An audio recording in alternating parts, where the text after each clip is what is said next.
গাজায় যুদ্ধবিরতি ভেঙে নিজ দেশেই কোণঠাসা হয়ে পড়েছেন ইসরায়েলের প্রধানমন্ত্রী নেতানিয়াহু। মঙ্গলবার হামলার পর থেকেই ফুঁসে উঠেছে গোটা তেল আবিব।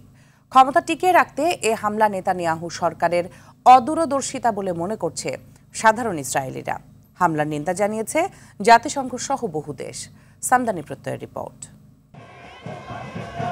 ফিলিস্তিনের গাজা উপত্যকা তো বটেই, নিজ দেশের জনগণের উপরও চড়াও হয়েছে ইসরায়েল প্রশাসন। নেতানিয়াহুর পদত্যাগের দাবিতে দফায় দফায় বিক্ষোভ হচ্ছে দেশটিতে। নেতানিয়াহু বিরোধী বিক্ষোভ দমনে চালানো হয়েছে সাঁড়াশি অভিযান, চলছে ধরপাকড়।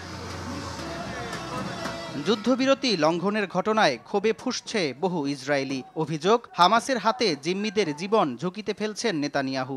এজন্য প্রধানমন্ত্রীর পদত্যাগ ও যুদ্ধবন্ধের দাবিতে ঢল নেমেছে তেল আবিব ও জেরুজালেমের সড়কে। অনেকদিন হয়ে গেছে যুদ্ধবিরতি চুক্তি, তবুও কোনো অগ্রগতি নেই। এর মধ্যে এ ধরনের ঘটনা হঠকারিতা ছাড়া কিছুই নয়। নেতানিয়াহুর উচিত পদত্যাগ করা, তিনি অযোগ্য হয়ে পড়েছেন।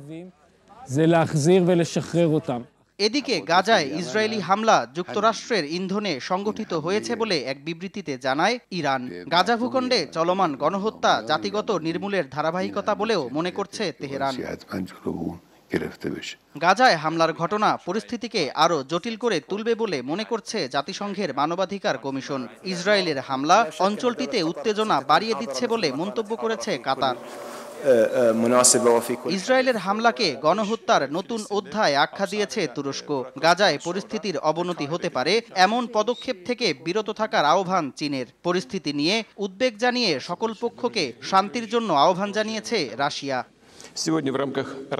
সামদানি প্রত্যয়, RTV।